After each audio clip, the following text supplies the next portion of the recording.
Hi guys, my name is Alisa from Alisa's Transmuting Tarot Facebook page. I'm a tarot reader and I'm a spiritually developing person. From time to time I get different epiphanies on different subjects of life, and those epiphanies really change my life for the better. So I usually feel very eager and motivated to share my epiphanies with other people because I really feel like those epiphanies can help other people as well. So today I'm gonna be sharing another piece on the topic of taking responsibility for our own life. Before I go on, just a very short disclaimer. Remember that as with everything in life, if you feel like you resonate with this video, if you feel like you resonate with what I'm saying, this is great. Please keep on watching. If you feel like you don't resonate, this is also great. Stop watching and watch something else. So, just a little bit of information.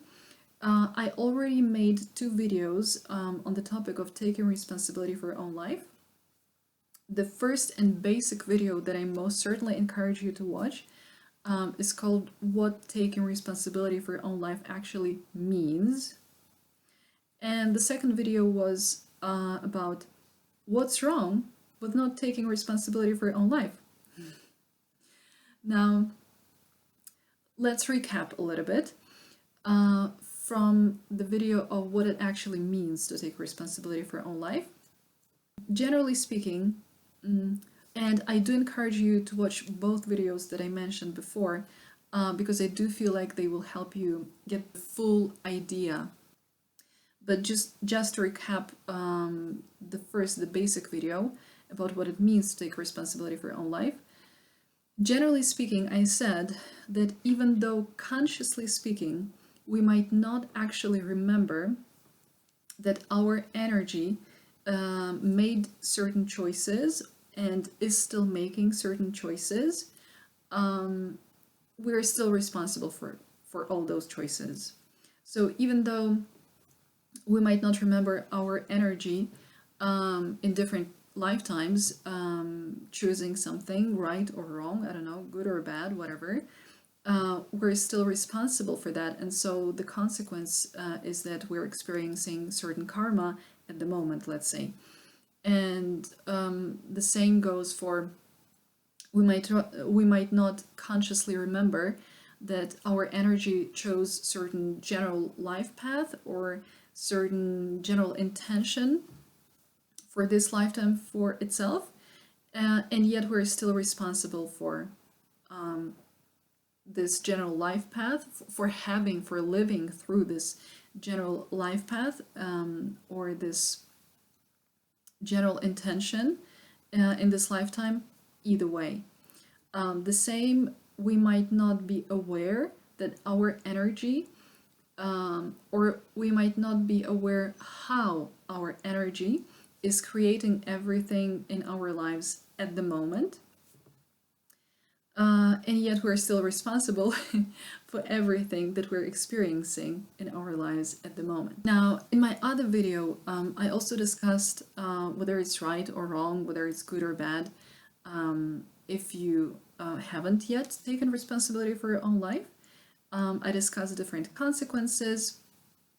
And I also said that from my point of view, it seemed like the only consequences that you have when you don't take responsibility for your own life are negative ones. So it seems like your life is going to be so much better if you do take responsibility for your own life. Either way, today I want to discuss why we choose not to take responsibility for our own lives. Now, the way I see it, it's really the part in us called ego that doesn't let us take responsibility for our own lives. And here's why. I believe there are 2 general reasons for that. And reason number 1 is that our egos feel completely freaked out because Imagine you're someone who had really nice, pleasant, comfortable life. Everything was fine in your life. You didn't really have any challenging situations. This is totally cool, right? So, um, most probably you don't have a problem with not taking responsibility for your own life at all. However, if you're someone who had really, really challenging life, who experienced any form of abuse, who basically, let's say, has gone through hell, then most probably you won't be that super eager to take responsibility for your own life, because here's how our egos see this. Think about the logic. If I experienced all those horrible situations in my life, and now I consciously admit that I'm responsible for that, then it would be equal to admitting the fact that I'm a crazy psychopath. Like, what's wrong with me? Why on earth would I ever, in my right mind, choose such horrible, horrible life situations, right? Now, and I can tell you this from my experience, because I'm not talking about some theory, no. That's literally how I felt. You know, I don't think that I had super horrible life, but I do feel like I had some pretty challenging situations in my life. And I do feel like I've been through lots of stuff. And for me, this is exactly the point where I would get really defensive, or where my ego would get really defensive. This is exactly why, for a very long time, I was basically refusing to take responsibility for my life, because I was like, well, if I'm to admit that it's me who chose this life path for me, for myself, then it means that I'm completely crazy. I generally felt that if I were to admit that it was me who chose this life path for myself, it would be like admitting to my insanity. The problem was that nobody really explained this concept to me of being responsible for my life, so it really took me a lot of time to really get it, and I got it only in the form of epiphany. And this is why I made those videos, because I thought perhaps you're going through something similar. But the thing that you need to understand is that it's not your conscious part that chose this, it was your energy that chose this certain life path. Now, the difference here is very clear between your ego and your energy, or let's say your higher self. Now, ego can never really understand or grasp the full potential of your energy. In fact, ego is always kind of behind. Ego can't really grasp the big picture. It can't really understand the meaning behind different choices that your energy makes, because it's very, very limited. Ego can only see what's here in 3D reality. It means that your ego can only understand, let's say, what it can smell, taste, touch, see, hear. Your ego has no understanding of the grand plan. It has no knowledge that your higher self or your energy has. And that means that your energy knows where it's been, where it is at the moment, and where it's heading. Right? Now, your ego has zero information on that. And so the only thing that your ego sees is just this lifetime, and let's say certain aspects of it that it chose to focus on and chose to notice, and was able to understand. And also, obviously, your ego always interprets things in its own unique way. So, from your ego's point of view, that could be equal to admitting that it's a crazy psychopath that just created this psychotic world for itself just to be unhappy forever. And obviously, logically, it makes zero sense because ego doesn't think that it's insane, right? You don't think that you're insane. And so ego is like, no, that doesn't make sense. I'm not going to admit that. However, if you get out of that ego perspective, and if you tune into this higher self or your energy's perspective, you will feel more connected with the grand plan. So even if you don't really remember everything that your energy has been through, where you're right now, where you're heading towards, even if it's more instinctive or intuitive, let's say, but if you choose to trust your energy, you will feel much better, and it would be way easier for you to take responsibility for your own life. So it will be way easier for you to admit that yes, it was your energy that chose those really, really challenging, even abusive, horrible, terrible situations for itself because it made sense. And, I heard this expression at some point in my life. It goes like this. When meaning starts, suffering ends. When meaning starts, or when meaning begins, suffering ends. And I remember the first couple of times I heard it, I was like, I'm not sure I fully get it. But then I thought about it for a while and I realized that, yeah, it makes complete sense.